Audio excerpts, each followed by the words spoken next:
अस्सलाम वालेकुम। आप लोग का अपना सज्जाद ज़रूरी मशवरे के साथ हाजिर है।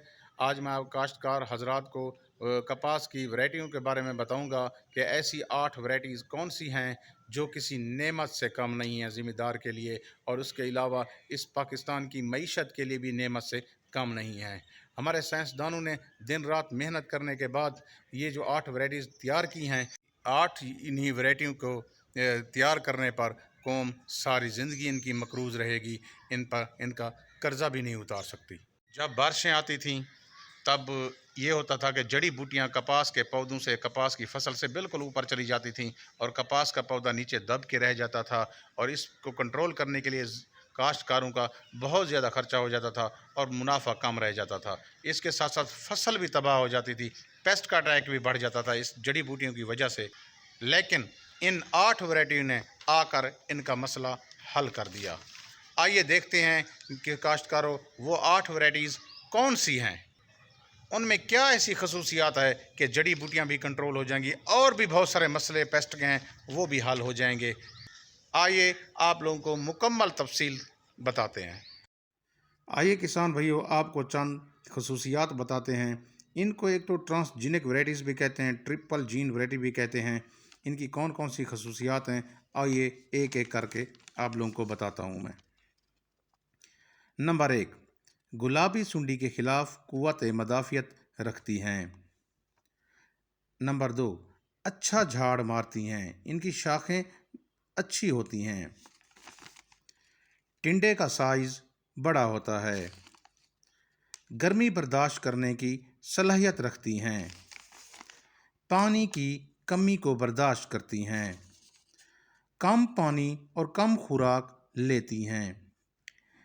लश्करी सुंडी, चितकबरी सुंडी, अमेरिकन सुंडी के खिलाफ कुव्वत मदाफियत रखती हैं।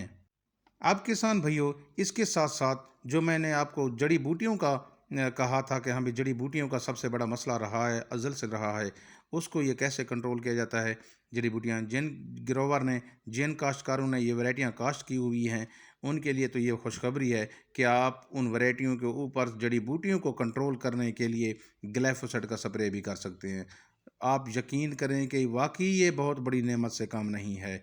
ग्लाइफोसेट पहले हम जब किसी भी सब्ज़ पौधे पे, किसी भी ज़िंदा पौधों पे जब हम उसके ऊपर स्प्रे करते थे तो वो मर जाता था, सड़ जाता था, ख़त्म हो जाता था। लेकिन अब जड़ी बूटियाँ जब कपास के फील्ड में उग आती हैं, आप कपास के ऊपर से भी स्प्रे कर दें, कपास के पौधों के ऊपर भी ये स्प्रे चला जाए ग्लाइफोसेट, फिर भी कोई मसला नहीं है, जड़ी बूटियाँ कंट्रोल हो जाती हैं। पहले तो गोडी का मसला होता था, गोडी का 2000, 2500, 3000 पर एकड़ के हिसाब से ज़िम्मेदार खर्चा करता था जड़ी बूटियों को ख़त्म करने के लिए, उससे कंट्रोल भी नहीं होती। अगर बारिशें शुरू हो जाएं तो वो कंट्रोल नहीं होती थी, और उसके बाद इन जड़ी बूटियों की वजह से पेस्ट का अटैक भी बहुत ज़्यादा होता था, और उसके बाद जो ना इस कंट्रोल करने के लिए ख़र्चा बहुत बढ़ जाता था। ग्लाइफोसेट का जो स्प्रे करना है वो 250 से 300 ml फी टैंकी के हिसाब से। आप एक बात जहन नशीं कर लें, जड़ी बूटियों का जो स्प्रे होता है, अगर आप जड़ी बूटियों को स्प्रे के लिए 1 लीटर ले आए तो उसका मतलब ये नहीं है कि ये 1 एकड़ का होगा। यहाँ टैंकियों का हिसाब होता है जड़ी बूटियों को कंट्रोल करने के लिए। लिहाजा आपने 250 ml से लेकर 300 ml फी टैंकी के हिसाब से ग्लाइफोसेट उस दवाई उसमें डालनी है। उसमें टी जेट फुवारा आप लोगों ने इस्तेमाल करना है, जिसको हम कट वाला फुवारा कहते हैं। उसको ले उसका स्प्रे करना है तो आप लोगों को बहुत अच्छा रिजल्ट मिलेगा। इसके साथ साथ जब आप स्प्रे करें तो तर वत्तर का होना इंतहाई ज़रूरी है। इस स्प्रे का, इस ग्लाइफोसेट का कपास के पौधे पर, इन वैरायटियों के ऊपर और कोई भी स्ट्रेस नहीं है। अगर कोई आप दूसरी कोई और स्प्रे कर दें जड़ी बूटियों को ख़त्म करने के लिए तो उसका स्ट्रेस आ सकता है, लेकिन ग्लाइफोसेट का इन वैरायटियों के ऊपर कोई स्ट्रेस नहीं है, कोई दबाव नहीं है। लिहाजा आप जब स्प्रे इसको कर लेंगे, उम्मीद है कि एक ही दफ़ा स्प्रे होगी, उसके बाद फसल बड़ी हो जाएगी और ऊपर ये छाँव कर जाएगी, जिसकी वजह से रोशनी नीचे नहीं जाएगी और जड़ी बूटियाँ स्ट्रेस में आ जाएंगी और नीचे रह जाएंगी। आप लोगों को पता है कि जड़ी बूटियाँ कि पेस्ट का, कीड़ों मकोड़ों का, बीमारियों का सबसे सेफ हाउस होता है, एक महफूज जगह है, महफूज पनाहगाह है। इसका ख़त्म होना ज़रूरी है। जिस फील्ड में जड़ी बूटियाँ नहीं होती वहाँ स्प्रे भी कम होते हैं, پیسٹ کا اٹیک بھی کم ہوتا ہے، اس کے ساتھ ساتھ پودوں کا جھاڑ بھی اچھا ہوتا ہے، جتنی بھی آپ خوراک دیتے ہیں وہ ساری کی ساری فصل کو لگتی ہے۔ آئیے کسان بھائیوں، اب ہم آپ کو اس نعمت، ان 8 نعمتوں کا نام بتاتے ہیں، ان 8 ورائٹیز کا نام بتاتے ہیں۔ Number 1 KCK6، number 2 FH333، number 3 CS300، CS200، BS111، CKC3، BS352، CKC1۔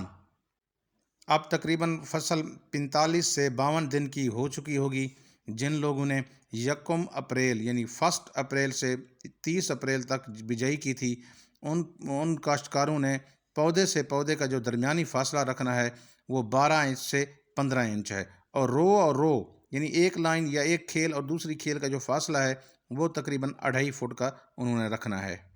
جن کاشتکار بھائیوں نے 31 مئی تک بجائی کر لی تھی، 31 مئی تک بجائی کی، ان کے لیے ہے کہ انہوں نے جو فاصلہ رکھنا ہے پودے سے پودے کا وہ تقریباً 1 فٹ 9 انچ سے لے کر 1 فٹ کا فاصلہ رکھنا ہے، اور کھیل یا لائن اور لائن کا جو فاصلہ رکھنا ہے وہ 2.5 فٹ کا رکھنا ہے۔